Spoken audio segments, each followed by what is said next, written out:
我哋搭完之後行一段小路去搭船。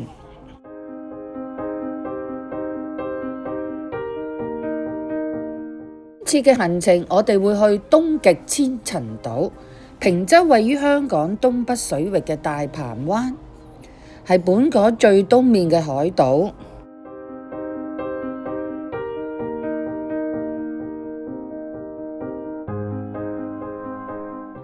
遙望深圳水域嘅大鵬灣同埋大小梅沙一帶嘅風景。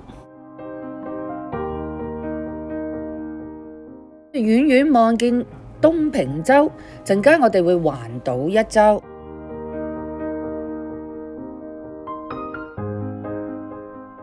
以山坪見稱，島坪最高點只有480米，海平附近嘅海域時常波平如鏡。石坪全島由水平層狀沉積岩構成，所以名副其實叫做坪洲。方便與大嶼山對開嘅坪洲分別，郊遊人士習慣喺個名之前加咗叫做東平洲。東平洲被列為聯合國教科文組織世界地質公園，包含國際重要性嘅地質遺跡保護、教育同埋可持續發展嘅整體觀念，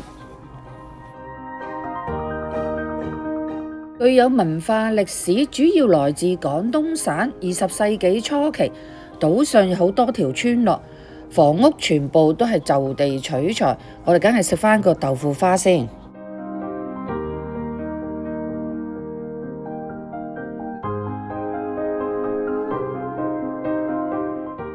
東平洲嘅薄狀狀粉砂岩係香港最年輕嘅岩層，都有5500萬年前形成。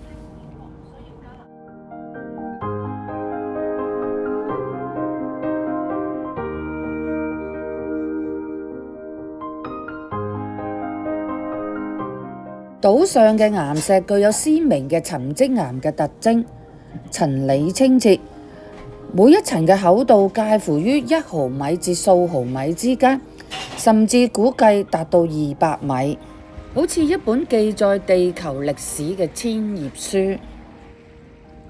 岩層喺形成千萬年期間，經歷咗多次嘅海平面升降同埋長期嘅風化侵蝕，形成而家嘅東平洲。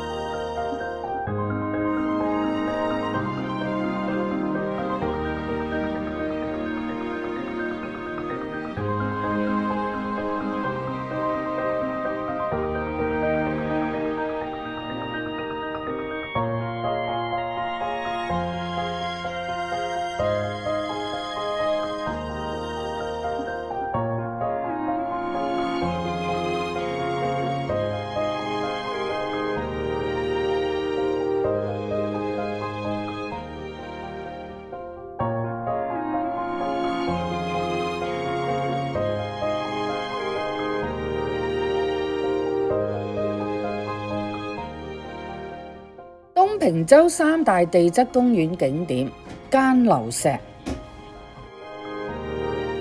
間樓石係東平洲東部海岸兩座高大約7米嘅石柱，由於撞似兩座守護小島嘅瞭望台，因而得名。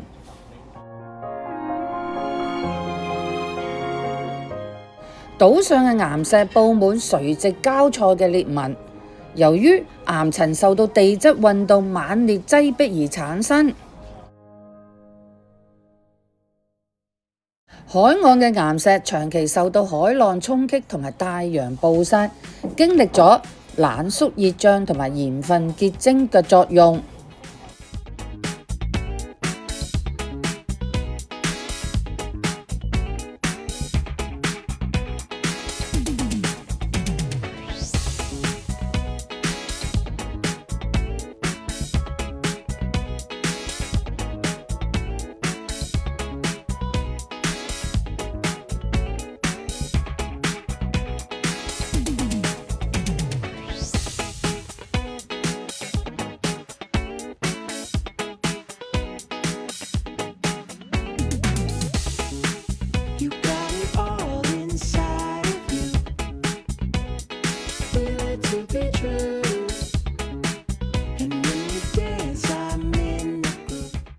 密集嘅部分侵蝕嘅程度比較快，破碎嘅岩石逐漸被移走，就會留下廣闊嘅平台，稱為海蝕平台。而家留意呢位師兄，其實佢行山行咗好多年，所以佢爬得係比較順暢。如果你係新手，就大家要留意，因為呢啲岩石因為風化侵蝕嘅程度比較多，所以會有啲危機。呢嘅岩石大多呈現狀結構，睇落去好似一塊塊嘅石塊，就或者係一片片嘅圓廊。其實岩石本身就係好完整嘅，後來受到地質運動強烈擠壓而碎裂，喺海水侵蝕與風化作用影響下，裂縫逐漸擴大同埋加深，形成而家我哋所見嘅豆腐岩。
新樹有冇撚爆我啊？冇撚你啊！你啱啱隔落嚟有個兜嘅咩？梗有啦！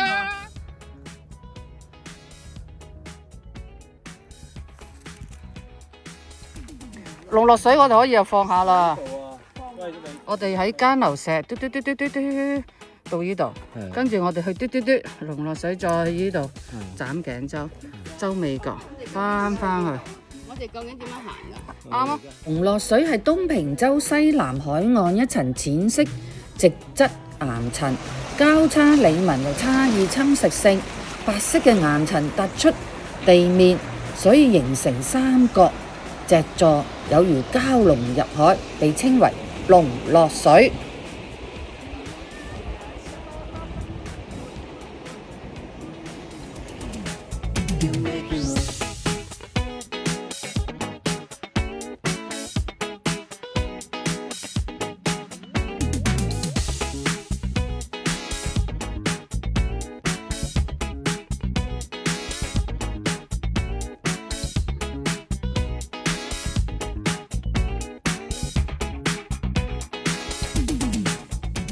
斬頸洲係東平洲西端嘅鴨角，原本係島嶼相連，因為長期受到地殼運動影響，島上嘅岩石產生多種嘅垂直裂隙，當中嘅碎石喺風浪搖擺下逐漸跌落，形成咗一條峽道。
港嘅水域總共錄到84種嘅石珊瑚，單係東平洲就可以揾到65種，所以一到夏天，哇，好多人嚟游水，但係記住，有好多地方係禁止捕魚活動。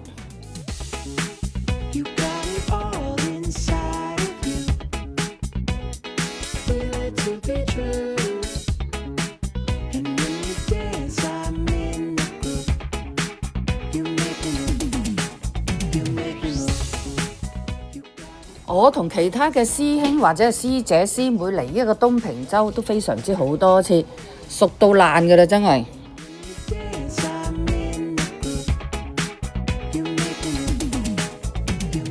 大家記住，山野不留痕，保護脆弱而又美麗嘅生態自然環境。